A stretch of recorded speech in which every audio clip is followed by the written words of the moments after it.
வாழ்க வையகம், வாழ்க வளமுடன். என் பேர் பட்டு. நான் கபிஸ்தலம் கிராம சேவையில் யோகா கற்றுக்கிறேன். 2 மாதமாக கற்றுக்கிட்டு இருக்கேன்.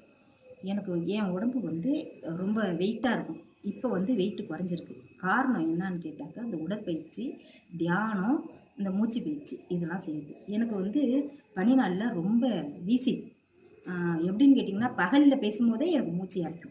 ரொம்ப மூச்சு இறைக்கும். இப்போ இந்த மூச்சு பயிற்சி கற்றுக்கிறதுனால சுத்தமாக வீசிங் குறைஞ்சிருக்கு. டெய்லி மாத்திரை போட்டால் தான் என்னால் பகல்லையே வேலை செய்ய முடியும். கொஞ்ச நேரம் குனிய முடியாது, நிமிர முடியாது. இதெல்லாம் மூச்சு எனக்கு ரொம்ப திணறும். இப்போ அந்த மூச்சு திணறல் இல்லாமல் இருக்கிறதுக்கு இந்த மூச்சு பயிற்சி செஞ்சதுனால அப்படி இருக்குது. எனக்கும் அதே மாதிரி கால் வலி இருக்கும். கால் கொஞ்ச நேரம் ரொம்ப நேரம் நடந்துட்டு வந்தாக்க இந்த கண்டங்கால்லாம் வலிக்கும்.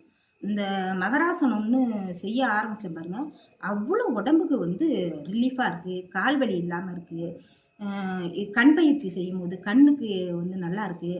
இந்த பயிற்சி, இந்த யோகா, அந்த தியானம் இதெல்லாம் செய்கிறது அவ்வளோ உடம்புக்கு நல்லா இருக்குது. மௌனம்னு சொல்லி மௌன யோகாவுக்குன்னு போனோம்.